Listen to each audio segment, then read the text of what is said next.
मुख्यमंत्री मनोहर लाल ने हरियाणा के खिलाड़ियों को दी बधाई। कहा, देश और प्रदेश का नाम हमेशा किया रोशन। 12 खिलाड़ियों और 4 प्रशिक्षकों को मिला राष्ट्रीय खेल पुरस्कार। खेल मंत्री संदीप सिंह का कुश्ती अखाड़ों पर बयान। बंद किए जाएंगे अवैध रूप से चलाए जा रहे अखाड़े। महिला कुश्ती खिलाड़ी की हत्या के बाद सख्त हुई सरकार। पूर्व सीएम भूपेंद्र सिंह हुड्डा ने कितना टोल प्लाजा पर किसानों से की मुलाकात। कहा, अब किसानों की समस्या का होना चाहिए समाधान। 16 नवंबर को कांग्रेस विधायक दल की बैठक में करेंगे समस्याओं पर विचार। हरियाणा सरकार के खिलाफ कांग्रेस का हल्ला बोल। प्रदेश अध्यक्ष कुमारी सैलजा ने सरकार को घेरने के लिए शुरू किया। इस प्रकार हमारे खिलाड़ियों ने इतने मेडल लिए और वो भी एक खुशी का अवसर था, लेकिन आज तो वो खुशी डबल हो गई कि जब राष्ट्रपति जी ने राष्ट्रीय स्तर के ऊपर जो पुरस्कार थे, उसमें खास करके ध्यानचंद खेल रत्न पुरस्कार है, उसमें अर्जुन अवार्ड है, उसमें द्रोणाचार्य अवार्ड है और इसके अंदर ढेरों अवार्ड हमारे खिलाड़ियों को मिले हैं। और मैं कहता हूँ कि कुल 64 में से 17 अवार्ड केवल हरियाणा के खिलाड़ियों को मिले हैं, जो 25 से भी ऊपर बनता है। तो इस प्रकार की खुशी का दिन मैं समझता हूँ अभी में लगातार आता रहे।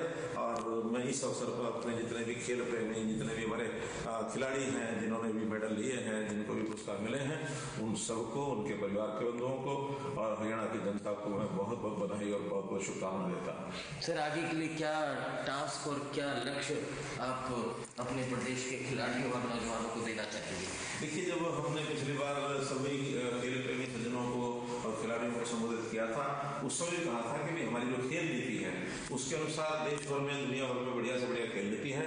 इसमें और भी जो अपेक्षा है, जो सुझाव है, उसको बढ़ाएंगे और अपेक्षा करेंगे। इस बार जितने मेडल आए हैं, इससे डबल मेडल आने चाहिए, ताकि हम देश और दुनिया के लोगों को खेल क्या होता है, खेल को प्रोत्साहन देना है, युवकों को कैसे उसमें रुचि पैदा करनी है, ये रास्ता दिखा सके। हमारा हरियाणा जो है खेलों का हब बने, ये हमारी इच्छा है। और वो भी एक खुशी का अवसर था, लेकिन आज तो वो खुशी वहीं प्रदेश के खेल मंत्री संदीप सिंह का कुश्ती अखाड़ों में महिला खिलाड़ियों पर हो रहे आपराधिक मामलों को लेकर बड़ा बयान सामने आया है। हाल ही में सोनीपत में एक अखाड़ा संचालक ने महिला कुश्ती खिलाड़ी और उसके भाई की गोली मारकर हत्या कर दी थी। इसे लेकर खेल मंत्री संदीप सिंह ने कहा है कि सरकार जल्द ही पहल करेगी, जिसमें सिर्फ मान्यता प्राप्त कुश्ती के अखाड़े ही चल पाएंगे। अवैध रूप से चल रहे कुश्ती अखाड़ों को बंद करेंगे। साथ ही अखाड़ों में खिलाड़ियों की सुरक्षा और निगरानी के लिए CCTV कैमरे भी लगाए जाएंगे।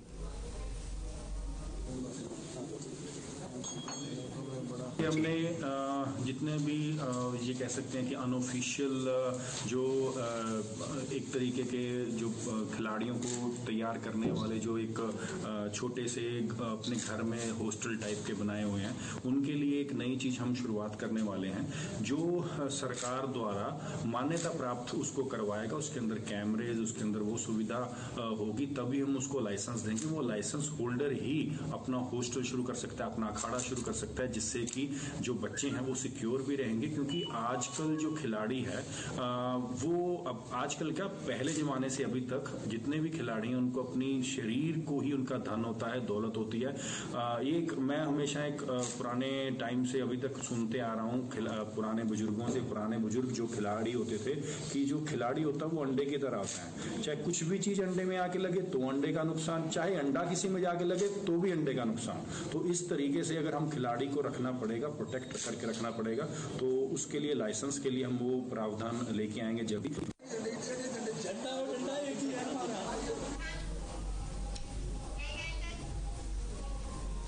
किसान आंदोलन के समर्थन में पूर्व सीएम भूपेंद्र सिंह हुड्डा कितना टोल प्लाजा पहुंचे, जहां उन्होंने मीडिया से बातचीत करते हुए कहा कि अब किसानों की समस्या का समाधान होना चाहिए।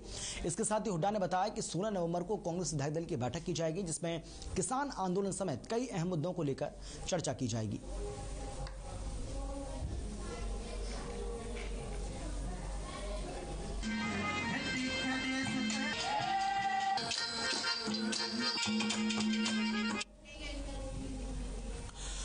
प्रदेश कांग्रेस अध्यक्ष कुमारी सैलजा ने रविवार को पलवल जिले के होडल के गांव सौंद पहुंचकर जन जागरण अभियान शुरू किया। उन्होंने कहा कि अखिल भारतीय कांग्रेस कमेटी ने देश भर में जन जागरण अभियान शुरू किया है, जो आगामी 29 नवंबर तक चलेगा। अभियान के तहत कांग्रेस पार्टी के कार्यकर्ता लोगों के घर घर तक जाएंगे और वर्तमान बीजेपी सरकार की गलत नीतियों के बारे में लोगों को अवगत कराएंगे।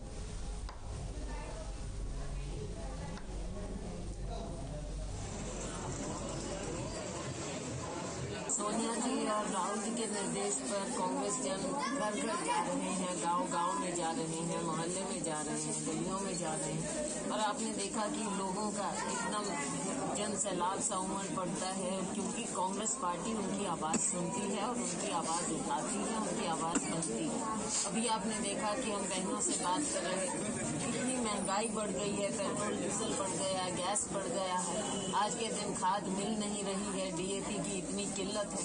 बहनें कह रही हैं कि अगर सारा दिन लाइन में खड़े होंगे तो कमाई, बहनों को पानी की इतनी किल्लत हो रही है। यहाँ पर ये कौन सा विकास हो रहा है कि भारतीय जनता पार्टी सरकार ने, मोदी सरकार ने, खट्टर सरकार ने झूठ बोल बोल कर लोगों से वोट लिया और आज महंगाई से हमारी जनता ग्रस्त है।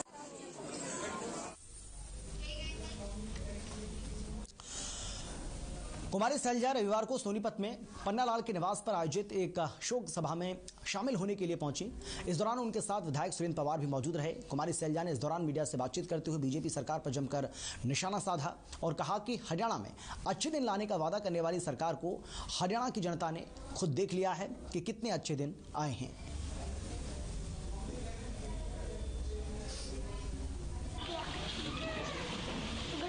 NCR में जो भी है, दिल्ली है, सोनीपत है, आसपास का जो हमारा हरियाणा का इलाका है, यहाँ के लोगों को भी खास तौर से आप सोच सकते हैं कि जो बच्चे हैं या बुज़ुर्ग हैं, उनकी सेहत पर बहुत ही ज़्यादा प्रतिकूल असर पड़ रहा है इस बात का। इसके लिए सरकार को विशेष नीति भी लानी चाहिए और मॉनिटरिंग ढंग से होनी चाहिए ताकि जहाँ से ये हो रहा है उसको वहीं रोका जाए और हमेशा केवल किसान को दोषी ठहरा देते हैं, ये सही बात है।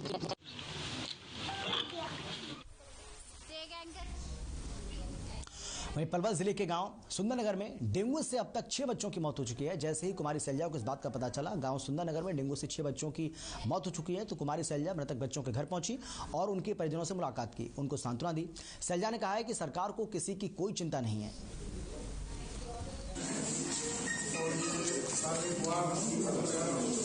ग्रामवासियों से बात की, उनसे पूछा कि सरकार की ओर से कोई यहाँ पर सुविधा प्रदान की गई हो या कोई डॉक्टर्स की टीम आई हो या कुछ बाद में फॉगिंग की हो, स्प्रे किया हो कुछ, लेकिन ग्रामवासी कह रहे हैं कि यहाँ पर सरकार की ओर से किसी प्रकार से कोई ना आकर सुविधा दी गई है, ना इनकी पूछताछ यहाँ पर की गई है।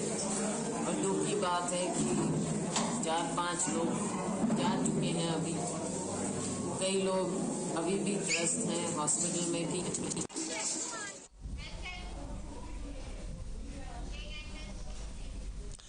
फरीदाबाद के विधायक नीरज शर्मा ने स्वर्गीय पंडित शिवचरण लाल शर्मा की जयंती के मौके पर गवर्नमेंट हॉस्पिटल को 20 ऑक्सीजन सिलेंडर दिए।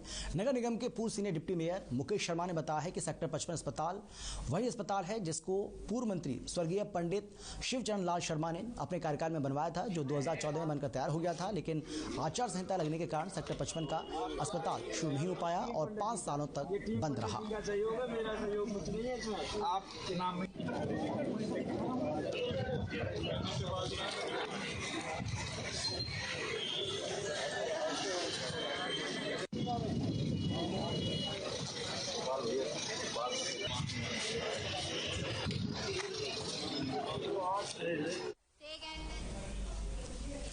फरीदाबाद में बढ़ते प्रदूषण के स्तर को लेकर अब लोग प्रशासन से जरूरी एक्शन की मांग कर रहे हैं। फरीदाबाद का AQI लेवल 400 को पार कर चुका है।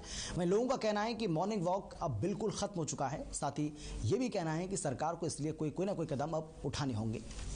फरीदाबाद का जो आबो हवा है वो प्रदूषित हो चुकी है और लगातार जो है AQI लेवल बढ़ता नजर आ रहा है। फरीदाबाद की बात करें, जो AQI लेवल है 400 के ऊपर पहुंच चुका है। वहीं जो फरीदाबाद की आबो हवा है वो खराब होती नजर आ रही है। लोगों की जो प्रदूषण है वो परेशानी का सबब बना हुआ है। लोगों को आंखों में परेशानी हो रही है और सांस लेने में दिक्कत हो रही है। दोपहर का समय है और वहीं जो है धूप खिलती हुई नजर नहीं आ रही है। कहीं ना कहीं जो धूप है वो जमीन पर पड़ती हुई नजर नहीं आ रही है। आप मेरे सामने देख सकते हैं जिस तरीके से जो वाहन है वो जो धूल है वो उड़ती है, जिसके कारण जो है लोग परेशान रहते हैं और उन्हें काफ़ी सारी समस्याओं का सामना करना पड़ता है। बात करें दिल्ली की, तो दिल्ली में अरविंद केजरीवाल ने साफ कर दिया गया है कि 7 दिन तक जो है स्कूली बच्चे घर पर ही उन्हें काम करना पड़ेगा। बात करें निजी कार्यालय या सरकारी कार्यालय की, तो उन्हें 7 दिन का अवकाश दे दिया गया है और वर्क फ्रॉम होम दे दिया गया है।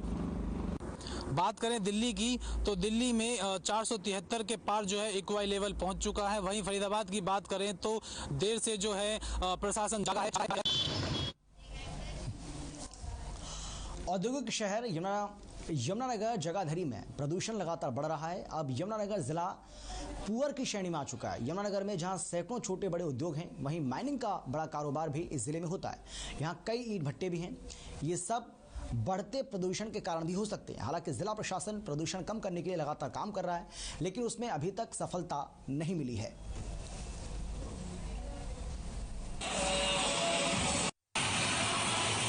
यमुनानगर का प्रदूषण स्तर भी लगातार पुअर की श्रेणी में आ रहा है। यमुनानगर में प्रदूषण बढ़ने के कई कारण हैं।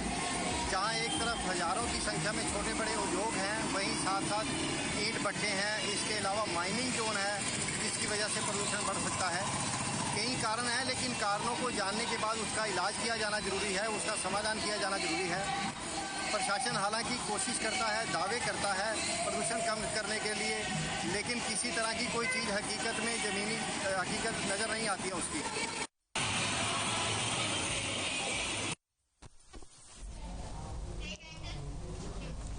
उकलाना मंडी क्षेत्र में प्रदूषण का स्तर घटा है, जिससे सांस संबंधी मरीजों और वाहन चालकों को राहत मिली है। देखिए हमारे संवाददाता संदीप कुमार की ये रिपोर्ट।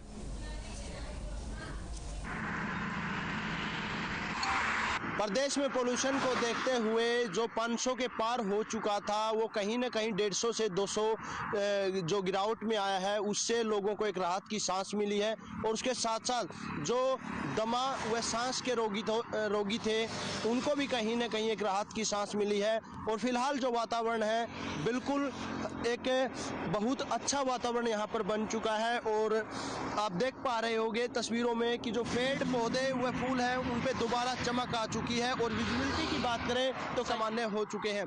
कैमरामैन शोगी के साथ उकलाना से संदीप कुमार, हर खबर।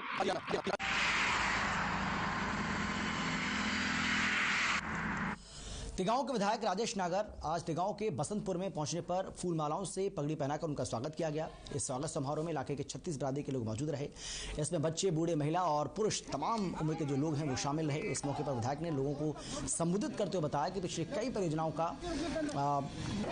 कई ऐसी परियोजना थी जहां इस इलाके का विकास होना चाहिए था, लेकिन नहीं हो पाया। लेकिन अब जब से बीजेपी की सरकार यहां पर आई है, तमाम रुके हुए कार्यों को पूरा किया जा रहा है। यहाँ की बिजली पानी की समस्या को भी तुरंत निपटारा इसका किया जा रहा है। हमारी सरकार एक ऐसी सरकार है जो अंतिम छोर पर खड़े व्यक्ति तक विकास करने में सक्षम है। विधायक ने बताया है कि बीजेपी सरकार ने लाखों महिलाओं को उज्ज्वला योजना के तहत मुफ्त में गैस के सिलेंडर भी बांटे। साथ ही आवास योजना के तहत सर पर छत देने का काम भी हमारी सरकार लगातार कर रही है।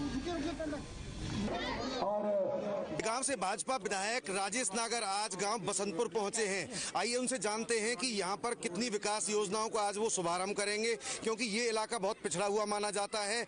जो टेल तक विकास करने की बात थी, आज भाजपा के शासन में वो टेल का विकास दिख रहा है। ये बॉर्डर माना जाता है दिल्ली फरीदाबाद का। हम जानते हैं राजेश नागर जी से आज उनकी क्या योजनाएं हैं बसंतपुर के लिए।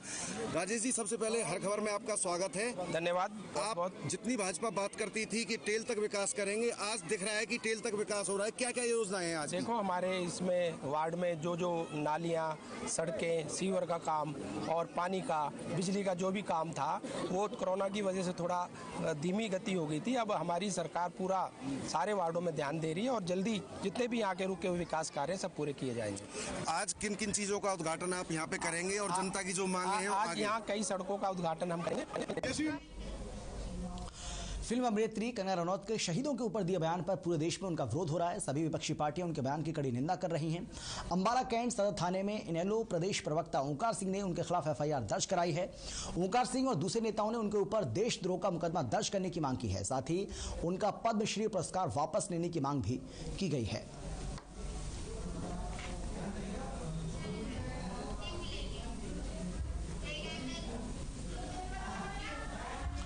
कुरुक्षेत्र के रहने वाले ओलंपियन सुरेंद्र पालड़ को अर्जुन अवार्ड से नवाजा गया है, जिसके बाद से सुरेंद्र पालड़ के घर खुशियां छाई हुई हैं और बधाई देने वालों का तांता भी लगा हुआ है। हॉकी खिलाड़ी सुरेंद्र पालड़ को खेल जगत में अतुल्य योगदान के लिए राष्ट्रपति रामनाथ कोविंद ने अर्जुन अवार्ड से सम्मानित किया है। आपको बता दें कि सुरेंद्र पालड़ ने कुरुक्षेत्र के द्रोणाचार्य स्टेडियम में प्रैक्टिस और ट्रेनिंग की है और यहीं से भारतीय हॉकी टीम में अपनी जगह भी बनाई।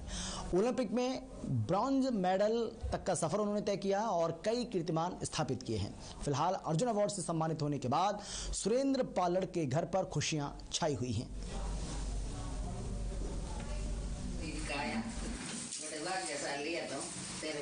जैसे कि हॉकी में 41 ईयर्स के बाद मेडल आया, पहले तो वही सबसे बड़ी खुशी थी। फिर उसके बाद जब पता लगा कि अर्जुन अवार्ड मिलेगा भाई को, तो बहुत खुशी हुई सबको। और कल हमने जब लाइव देखा तो काफ़ी अच्छा लगा। और यहाँ पे घर में भी बहुत सारे रिलेटिव्स भी आ रहे थे, आस पड़ोस से भी आ रहे थे, जो हमें बधाई देने आ रहे थे। और हम आगे भी यही होप रखे हैं कि आगे ध्यानचंद खेल रत्न अवार्ड मिले भाई को और वो ऐसे ही देश के लिए अच्छा परफॉर्म करता रहे। आज हमारी सारी फैमिली को मेरे बेटे ने अर्जुन अवार्ड मिला तो बहुत खुशी है। देश के लिए मेडल लाया, बहुत खुशी हुई। पूरे अंबाला में बाल दिवस पर धूमधाम से इस दिवस को मनाया गया है। ओपी विद्या मंदिर स्कूल के अंदर इस कार्यक्रम का आयोजन भी किया गया, जिसमें सेशन जज निर्जा कुलवंत कंसल और सीजे श्रीदा प्रीतम ने शिरकत की और अवेयरनेस कैंप लगाया, जिसमें ट्रैफिक पुलिस के नियमों को बताया गया। यहाँ पर धूमधाम से मनाया गया है बाल दिवस। स्कूल में कार्यक्रम का आयोजन किया गया, जिसमें ट्रैफिक नियमों का पालन करने की सीख भी दी गई।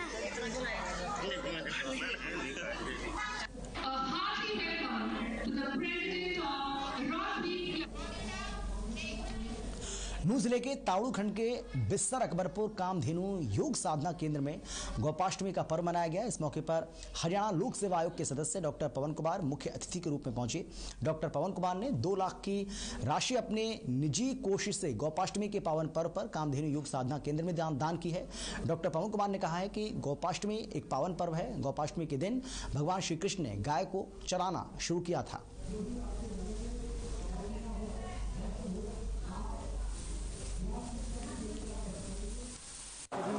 देखिए, आपको जैसे पता है गोपाष्टमी हमारा सबसे पावन पवित्र त्यौहार है और वैसे तो 11 नवंबर की थी गोपाष्टमी और हमने वो मनाई भी। और इस बार क्योंकि लोगों की सुविधा को देखते हुए हम रविवार को फंक्शन कहता है इसका आयोजन किया गया। और गोपाष्टमी पे मैं हरियाणा सरकार को विशेष तौर से साधुवाद और बधाई देना चाहता हूँ, विशेष तौर से माननीय मुख्यमंत्री जी को।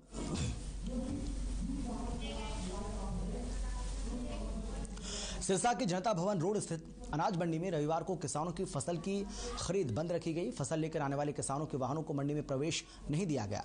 अंदर से रास्ते जाम है और इसीलिए आज खरीद कार्य को बंद रखते हुए फसल का उठान कार्य किया गया।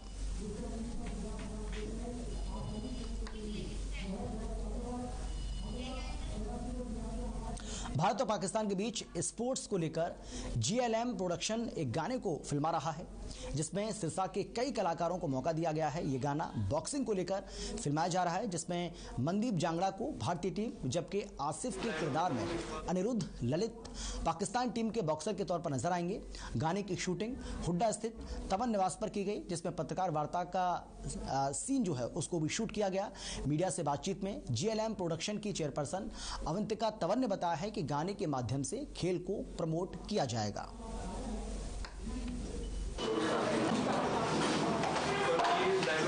ये बेसिकली जो गाना है स्पोर्ट्स के ऊपर है और इंडिया पाकिस्तान दोनों की तरफ का मैच बॉक्सिंग पे दिखाया जा रहा है और पूरी शूट सिरसा में ही है। और हमारे सिरसा के मनदीप जांगड़ा जी पहली बारी कोई गाना करने जा रहे हैं, तो हमारे लिए भी बड़ी गर्व की बात है कि उन्होंने इस गाने में के थ्रू आ रहे हैं पहली बारी इस इंडस्ट्री में।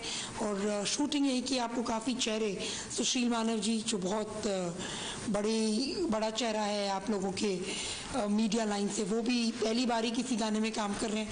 तो सुशील भाई साहब भी हैं और सिरसा के काफ़ी लोग मिलेंगे। और शूटिंग सिरसा में आज का पूरा दिन लेट नाइट चलेगी।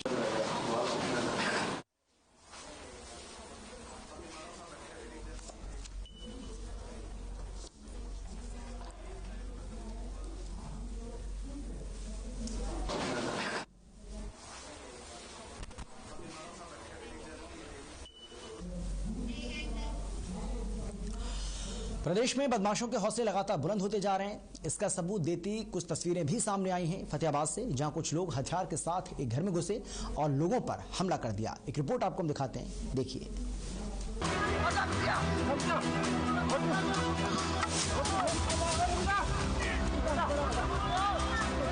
देखो भाई, पिस्टल एयर मार हम ही खड़े हैं, बड़ा खपी खान गोली चलाऊंगा, वो खड़े हो, घर पे बंदा दिखा, 20 बंदा बुला रखा है। ये तस्वीरें फतेहाबाद के गांव बेघर की हैं, जहां बदमाशों ने घर में घुसकर हवाई फायरिंग की। इतना ही नहीं, कुल्हाड़ी और डंडों से लोगों पर हमला कर दिया।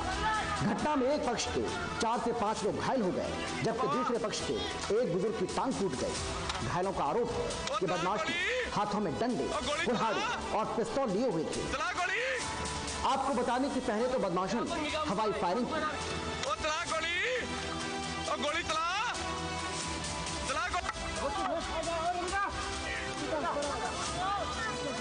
और फिर बाद में डंडों से युवकों पर हमला कर दिया।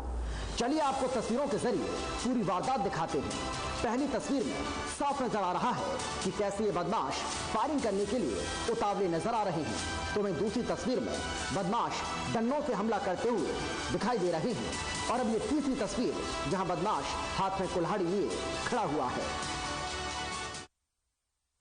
ये हमारा पड़ोसी है, हमारी इस खेत में झगड़ा हुआ था इससे। पहले भी 112 पे फ़ोन किया था, पुलिस गई थी। उसके बाद आज फिर इसने हमला किया, आज फिर पुलिस गई और इसके पास से पिस्तौल भी बरामद हुआ है। इसने हवाई फायर किए हैं और हमारे ढाणी के अंदर बढ़ गया था, वहाँ इसने छत से छाल लगाई तो इसका पैर भी टूट गया है। आपको बता दें कि इस वारदात में एक बुजुर्ग भागते समय छत से गिर गया और उसकी टांग भी टूट गई, लेकिन घायल का कहना है कि बदमाशों ने युवक को घेरकर पीटा है। घायलों को नागरिक अस्पताल में भर्ती कराया गया। वहीं इसके बाद वीडियो सामने आया जिसमें 15 से 20 युवक पथराव कर रहे हैं। आपको बता दें कि पूरी वारदात को मोबाइल में रिकॉर्ड कर पुलिस के हवाले कर दिया गया है। मौके पर पहुंची पुलिस ने बदमाशों को गिरफ्तार किया और कुछ मौके से फरार होने में कामयाब रहे। बहरहाल ये पूरी घटना यहां लगे सीसीटीवी कैमरे में कैद हो गई, जबकि कुछ की गिरफ्तारी होना अभी बाकी है। हालांकि इस वारदात के सामने आने के बाद गांव में डर का माहौल जरूर बना हुआ है। ब्यूरो रिपोर्ट, हर खबर हरियाणा।